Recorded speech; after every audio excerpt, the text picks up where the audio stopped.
ఎప్పుడు తోడుగా ఉంటాం సాంబశివరావు గారు. మీరు ముందుగా చెప్పేటట్టుగా మరి కలియుగ ప్రత్యక్ష దైవం వెంకటేశ్వర సమం స్థానం బ్రహ్మాండే నాస్తి కించన వెంకటేశ్వర సమో దేవో నా భూతో నా భవిష్యతి.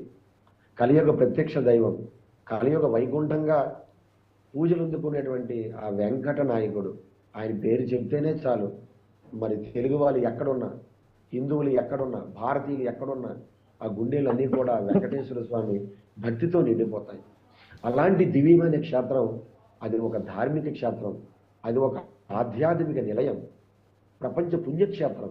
అటువంటి పుణ్యక్షేత్రాన్ని గత 5 ఏళ్లలో వైసీపీ ప్రభుత్వం వచ్చిన తర్వాత సాంబశివరావు గారు ఏ గ్రామంలో వ్యక్తిని అడిగినా, ఏ పల్లెల్లో వ్యక్తిని అడిగినా, తెలుగువారు ఎక్కడుండి ఫోన్ చేసి ఒక ఫోన్ కాల్తో అడిగినా చాలా బాధపడిపోతున్నారు. గత 5 ఏళ్ళ నుండి మనం ఎన్నో డిబేట్లు పెట్టాం. సాంబశివరావు గారు ఆ భక్తులు ఇచ్చిన లడ్డూలు ఇంటికి తేవగానే పగిలిపోతున్నాయి, ఆ సువాసన పోయింది.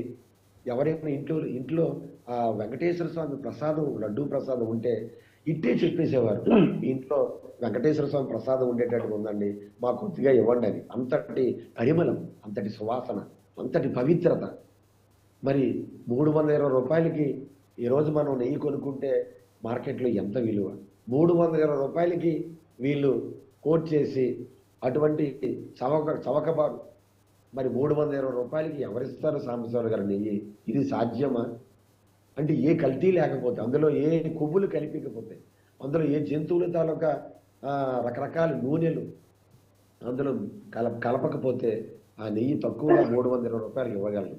ఈ విధముగా వెంకటేశ్వర స్వామిని అపవిత్రం చేశారు, హిందువుల గుండెల్ని గాయపరిచారు, హిందువుల మనోభావాలతో ఆటలాడుకున్నారు.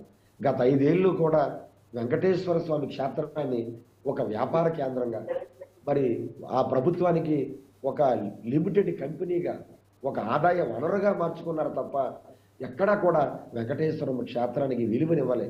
సాక్షాత్తు ముఖ్యమంత్రిగా ఉండే జగన్మోహన్ రెడ్డి ఎప్పుడు కూడా తిరుమల వస్తే ఆ డిక్లరేషన్ మీద సంతకం పెట్టలే. అప్పుడే అర్థమైంది, ఆ డిక్లరేషన్ మీద సంతకం పెడితే వెంకటేశ్వర స్వామిని నేను దైవముగా అంగీకరిస్తున్నాను, నేను ఆరాధిస్తున్నాను, భావనతో వెళ్తున్నానని సోనియా గాంధీ గారు పెట్టారు. అబ్దుల్ కలాం గారు డిక్లరేషన్ మీద సంతకం పెట్టారు. ఎంతో మంది ఇతర దేశాల నాయకులు వచ్చేటప్పుడు శ్రీలంక నుండి కానీ, నేపాల్ నుండి కానీ, భూటాన్ నుండి కానీ ఎంతో మంది వచ్చి ఆ డిక్లరేషన్ మీద సంతకం పెట్టి వెళ్ళారు.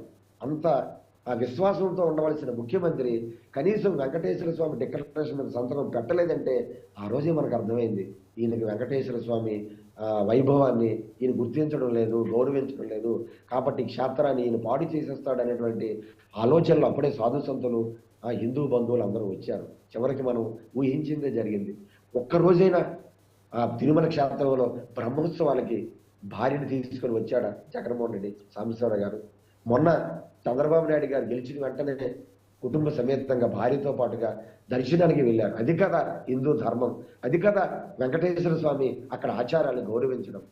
అటువంటి ఆచారాలు తిలోదకాలు ఇచ్చి చివరికి ఎంత దిగజారుడుతనం అంటే, అది ఒక కూరగాయల మార్కెట్ల సుబ్బారెడ్డి టీటీడీ ధర్మకర్త మండలి మీటింగ్లో ఆ తోమాల సేవ ఎంత చేయండి, టిక్కెట్లు ఎంత ఉందా దానికి 1000 పెంచండి, లడ్డూల ధరలు పెంచండి అంటూ బహిరంగంగా విచ్చలవిడితనంగా పరితెగించి అంతటి దారుణాలకు ఒడిగట్టారు. చివరికి అది వ్యాపార కేంద్రంగా మార్చి కనీసం చంటి పిల్లలకి కూడా పాలు ఇవ్వలేని దుస్థితికి దిగజారి చేశారు. ఏడుస్తున్న చంటి పిల్లలు, వాళ్ళకి పాలు ఇవ్వలేరు, తల్లులకి కనీసం పులిహారి ప్రసాదం కూడా ఇవ్వలేనటువంటి దుస్థితికి దిగజారి చేశారు. ఎంతటి దారుణం అంటే, వెంకటేశ్వర స్వామి ప్రసాదం అన్న ప్రసాదం వెళ్ళి ఏమాత్రం దొరికితే చాలు జన్మ ధన్యమైపోయింది అనుకుంటాం. అటువంటి ప్రసాదంలో పురుగులు పట్టినటువంటి ఆ బియ్యాన్ని, అన్నాన్ని వడ్డిస్తే భక్తులు ఆక్రోశంతో ఆక్రందన చెందారు, కన్నీరు పెట్టారు, down down Jagan, down down EO అంటూ ఆర్తనాదాలు చేశారు. అయినా ఈ పాలకులకి వినిపించలేదు. సాంబశివరావు గారు స్వామి గారు అకృత్యాలు. మళ్ళీ మీ దగ్గరికి వస్తాను నేను. వెంకటరమణారెడ్డి గారు నమస్కారం సార్. Sir very